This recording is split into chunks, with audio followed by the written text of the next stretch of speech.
I'm Bob Gabbay, the Chief Scientific and Medical Officer for the American Diabetes Association, and it's my privilege to share with you the standards of care in diabetes for 2023. I'm sharing this on behalf of an incredible professional practice committee that worked hundreds of hours along with the ADA team to pull this together. And so I am going to be highlighting what is new in the standards of care this year.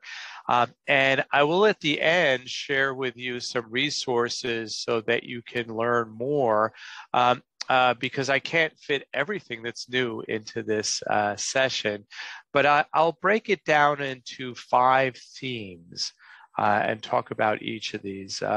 First, around what's new in diagnosis and prevention of diabetes, then move to weight management. The third area will be cardiovascular risk reduction. The fourth is around neuropathy and around amputation prevention. And then finally, information that relates to the importance of the team. So let's jump right into what's new.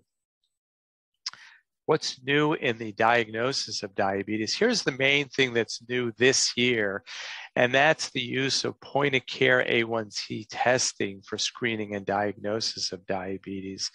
And the recommendation is that those point-of-care devices should be restricted to the ones that are approved by the Food and Drug Administration, and of course have the appropriate staff using operating the testing so that it is done appropriately.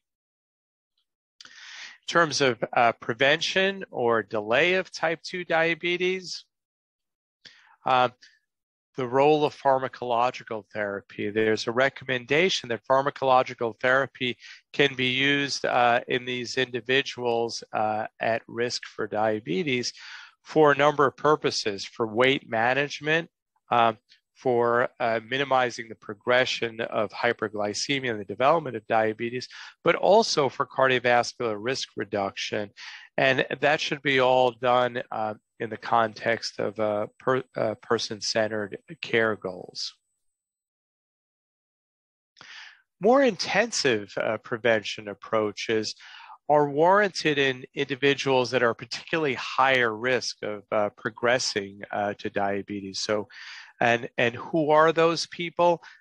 Individuals that have a BMI greater than 35, based on the evidence, individuals that have a fasting plasma glucose in the 110 to 125 range, or a 2-hour post-challenge glucose of 173 to 199, or individuals whose A1C is greater than 6, and finally, individuals with a history of gestational diabetes. Those are those that are particularly high risk, and therefore more intensive preventive approaches may be warranted.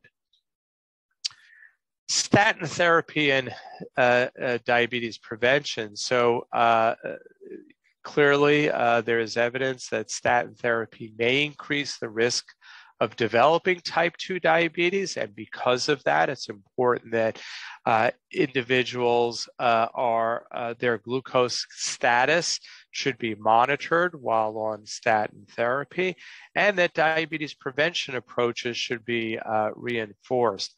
But it is important to realize that statin therapy, it is not recommended that statin therapy be discontinued. That is not a reason to discontinue the therapy. If we move into the section that describes comprehensive medical evaluation and assessment of comorbidities, some new recommendations to share. One of the areas is around non-alcoholic fatty liver disease, information both about screening and risk stratification and then treatment. In terms of risk stratification, the use of the fibrosis 4 index can be very helpful, and there's discussion of treatments that have been shown to be effective. Lifestyle modifications certainly, and then medication therapy that includes evidence for GLP-1 receptor agonists and pioglitazone. When it comes to facilitating positive health behaviors and well-being to improve health outcomes, one of the important considerations is that social determinants of health should be incorporated in both the design and the delivery of diabetes self-management, education, and support. Very important. When we go to glycemic goals, more relaxed glycemic goals should be used for those with frailty and high risk of hypoglycemia. And specifically, when using the ambulatory glucose profile or glucose management index,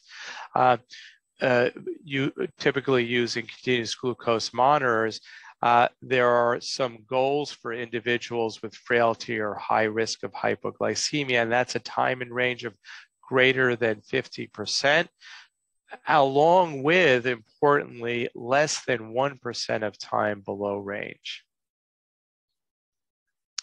When it comes to diabetes technology, is a discussion about a series of substances that can interfere with CGM accuracy. And this varies by device. There is a table that I show you here that you can look up in the standards that describes specifically which device and what interfering substances to be considering. There are important recommendations about access should be uninterrupted for CGM supplies, that individuals should use ideally continuous glucose monitors. Those individuals on multi-dose insulin, for example, should be using CGM literally every day or close to daily as possible. Those that use intermittently scanned CGM should monitor at least every 8 hours. And important that people with diabetes should have uninterrupted access to the supplies necessary to be able to use their continuous glucose monitors. A big theme is around weight management, and in this section of obesity and weight management for prevention and treatment, a few new recommendations. First, the emphasis on obesity clearly being a disease and therefore needs to be treated accordingly. And the consideration of either small or larger weight loss goals on a case-by-case basis. And so there's a description and recommendation that individuals with diabetes who are either overweight or have obesity could benefit from smaller weight losses as little as 3 to 7% and have benefit. And at the same time, larger sustained weight loss of greater than 10% or 15% can have even greater benefits, particularly around disease-modifying effects, specifically in terms of cardiovascular risk and potentially mortality, and the possibility of inducing remission. And again, the voice and the goals should be negotiated in a shared decision-making process with the patient, with the individual with diabetes. There's discussion of tirzepatide, a newer agent for glucose lowering and more significant weight loss.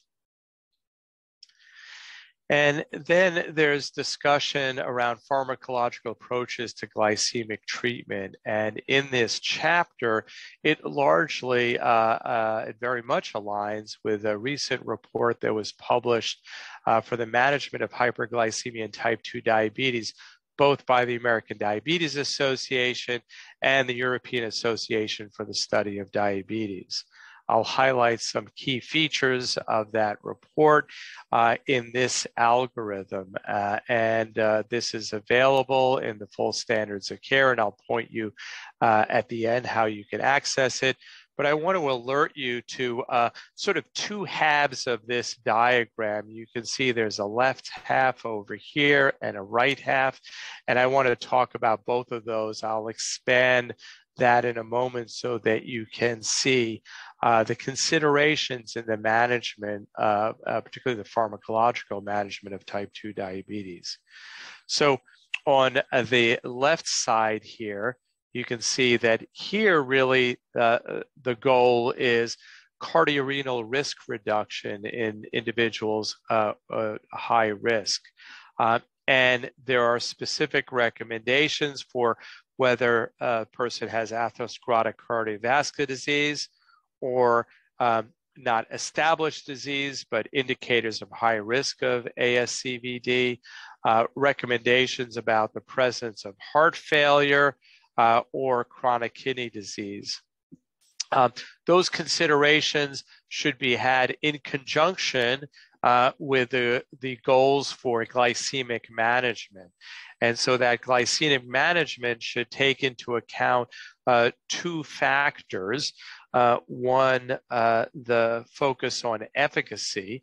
Not all agents are equally efficacious in terms of lowering A1C. And so based on the glycemic goal, there should be a choice of a medication that is likely to achieve that goal, and that's detailed in the algorithm.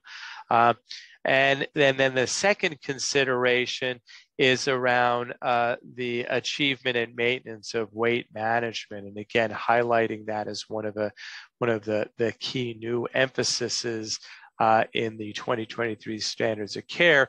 And there's a description of the different both lifestyle and medication treatments that can help to achieve weight loss. A reminder at the top here that the bedrock of all of this is healthy lifestyle, diabetes self-management, education, and support, and the importance of considering social determinants of health in any care plan. In addition to that information, there is a discussion around use of GLP-1 receptor agonists prior to the use of prandial insulin. If it is not already on board, typically the recommendations are to start GLP-1 prior to even basal insulin, but if that hadn't been done, it should be used prior to initiating prandial insulin, mealtime insulin. So I talked about the first two themes, that was diagnosis and prevention. We highlighted some of the features around weight management, and now probably the area with the most new information is about cardiovascular risk. And so let me talk about that now. And that's captured in this section of the standards of care. This section was a joint effort by the American Diabetes Association and the American College of Cardiology, and is endorsed by both bodies. So, big news here. There is a new hypertension definition. So hypertension is now defined in people with diabetes with a systolic blood pressure of either greater than 130 systolic or greater than 80 diastolic, and that should be repeated in two measurements at different times. On the other hand, you can make the diagnosis of hypertension in an individual with cardiovascular disease simply with one blood pressure measurement greater than 180 over 110. So that's the definition of the diagnosis. Now let me talk about the goals for therapy, and the treatment goal really is a blood pressure goal less than 130 over 80, if that can obviously be done safely. So that is the goal for therapy. A lot of new information about lipids, and let me walk you through that because this is very important. We know that cardiovascular disease is the leading cause of death for people with diabetes. And so for individuals that are between age 40 and 75, that are at higher risk for cardiovascular disease, meaning they have one or more cardiovascular risk factors, those individuals should be on high-intensity statin therapy to reduce LDL by greater than 50% and ensure that the LDL, the final LDL, is less than 70. That is a lower number than had been previously. Goal of both reducing LDL by 50% and having LDL less than 70. The role of ezetimibe and PCSK9 in this regimen. So again, for that population, 40 to 75, that have multiple cardiovascular risk factors, again, LDL goal of less than 70 should be achieved. And it may be necessary and reasonable to add either ezetimibe or a PCSK9 inhibitor to the maximal statin therapy tolerated. Now, what about individuals with diabetes and established atherosclerotic cardiovascular disease? We just spoke about those at high risk. If there is established cardiovascular disease, then the recommendation is high-intensity statin therapy, and the goal is not only an LDL reduction by 50%, but also an LDL of 55. I'll say that again, an LDL of 55. That is a lower goal, and that is really based on strong evidence in the literature. And the addition of either ezetimibe or a PCSK9 inhibitor to maximum statin therapy, using a PCSK9 inhibitor that's been demonstrated in trials to be beneficial, may be necessary and a reasonable option on top of maximally tolerated statin. Now, what about those over the age of 75? What are the recommendations there? And here, individuals over 75 that are already on a statin when they turn 65, it's reasonable to continue that statin. And for individuals greater than 75 that are not on a statin, it's reasonable to initiate moderate intensity statin after a discussion of the potential benefits and risk. And then the other recommendation around cardiovascular risk reduction involves SGLT2 inhibitors. And this is recommended in individuals with established heart failure, either preserved or reduced ejection fraction. And so the preserved ejection fraction is new this year based on recent trial evidence. And you can see this is a level A evidence. In addition, there is an important role of finerenone in individuals with type 2 diabetes and chronic kidney disease. That should be added to those that are already on maximal ACE or ARB therapy. And again, this is in chronic kidney disease with albuminuria. The use of finerenone to improve both cardiovascular outcomes and chronic kidney disease progression. So let's dive a little deeper into chronic kidney disease and risk management thereof. So let's talk about the role of SGLT2 inhibitors in type 2 diabetes and diabetic kidney disease. It is recommended that these agents are used to reduce CKD progression and cardiovascular events in patients with a GFR greater than 20 and a urine albumin greater than 200. In addition, SGLT2 inhibitors might also be effective in individuals that have a normal albuminuria. So clearly beneficial greater than 200 milligrams, but might be also effective in those even with lower degrees of albuminuria.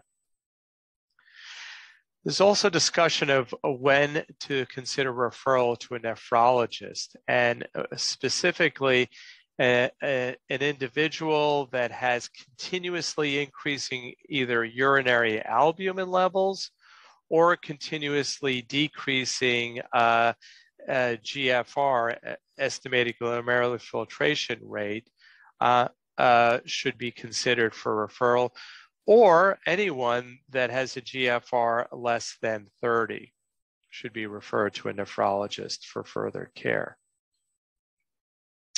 The next section I want to talk about is retinopathy, neuropathy, and foot care, and specifically around neuropathy and foot care. First, in terms of neuropathy, I want to share the recommendations around screening for autonomic neuropathy, and that's eliciting signs and symptoms of autonomic neuropathy should be done routinely. That screening can include asking about orthostatic symptoms of dizziness, syncope, dry or cracked skin, and an exam looking for orthostatic hypotension, resting tachycardia, evidence of peripheral dried or cracked skin. In terms of the treatment for neuropathic pain in diabetes, there's a list of treatments that have an evidence base that are recommended as the initial pharmacotherapy. Those include the gabapentinoids, the serotonin epinephrine reuptake inhibitors, tricyclic antidepressants, and the sodium channel blockers. All of them are recommended as initial pharmacological therapy. Moving into amputation prevention, one of the themes of the new information in this year's standards of care, there's discussion around screening for peripheral arterial disease, and that should include lower extremity pulses, capillary refill time, rubor on dependency and pallor on elevation, and venous filling time. And individuals that have a history of either leg fatigue or claudication and rest pain relieved with dependency, or decreased or absent pedal pulses should be referred and tested with an ankle brachial index and potentially other vascular evaluation.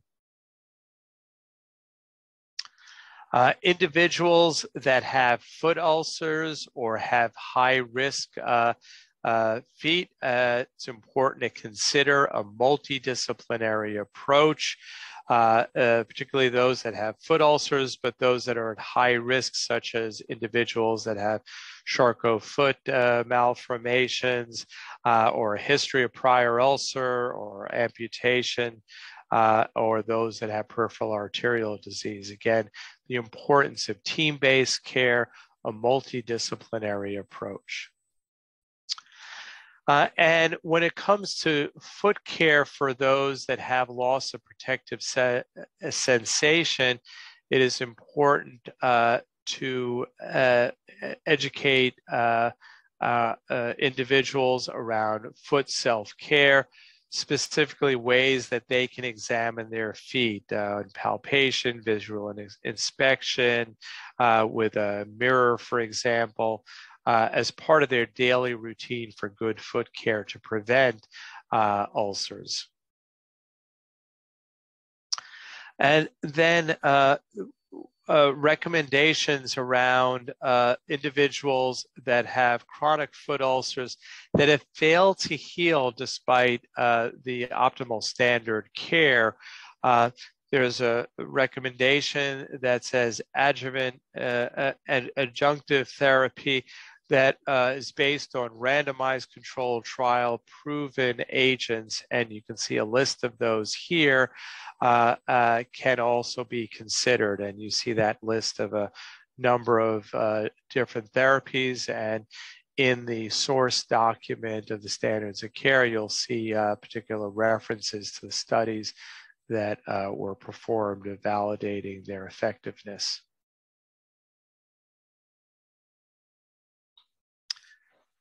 Next, I'd like to talk a little bit about what's new in the section on older adults.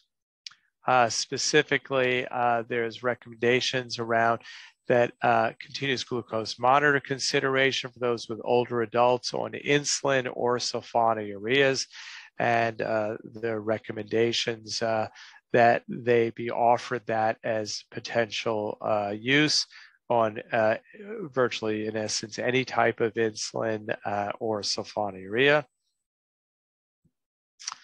And important that we use our terminology clearly, and there are two terms that are used very often: de-intensification and simplification. So de-intensification is changing the goal of therapy, and that's to reduce the risk of hypoglycemia and may require an adjustment of their A1C goal. So that's de-intensification. It's about the goal. Simplification is changing the treatment plan, and particularly in relation to insulin, to again reduce hypoglycemia, polypharmacy, and decreasing the burden.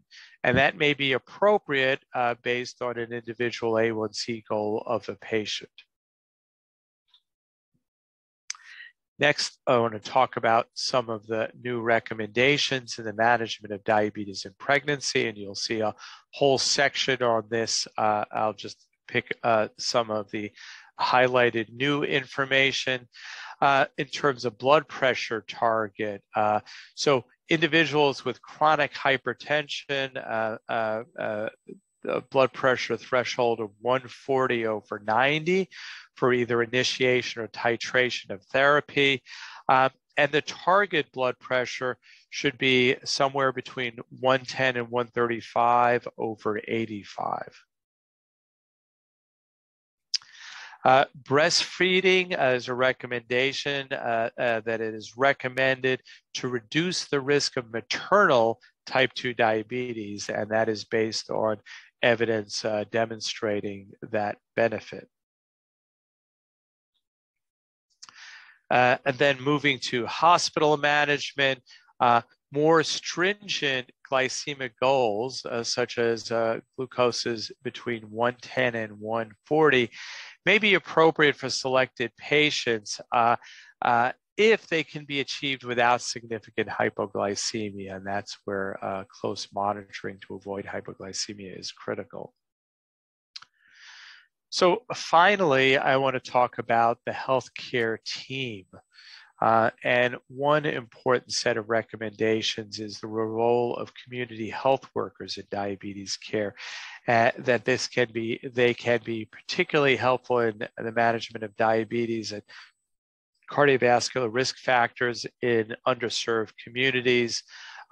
Again, helping to address social determinants of health, that you'll see a theme that runs throughout the standards of care, both last year and this year. And the important value of screening for food insecurity, and that can be done by any diabetes team member to be able to address those challenges that are often under-recognized. And the importance of screening for sleep health, whether there are sleep disorder symptoms, disruptions of sleep, and these should be asked about screened for and potentially referred to either sleep medicine or a qualified behavioral health professional as indicated. And a number of behavioral health strategies for really the entire diabetes care team. We're all in this to help our patients in the management of their diabetes, and behavioral health is such an important part of that. So I spoke about 5 themes around diagnosis and prevention, the importance of weight management, new information about cardiovascular risk reduction, neuropathy, and amputation prevention in the team. I went through this information quickly. Feel free to go back and re-listen to sections that may be helpful. And at the same time, there are a number of other resources that are available to you at this website listed here. There's the full version of the entire standards of care that is downloadable for free. There's also an abridged version that captures all of the recommendations targeting specifically primary care providers, but can be used by anybody.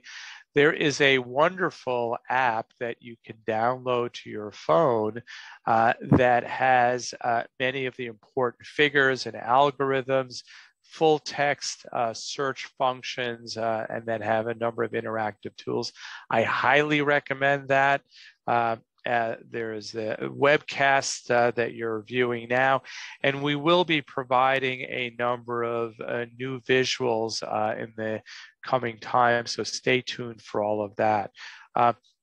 With that, I want to thank you for joining this webcast, and importantly, thank you for everything you do for people with diabetes, and along with taking care of themselves, please, in these times, take care of yourself as well, because the world of diabetes needs you. Thank you very much.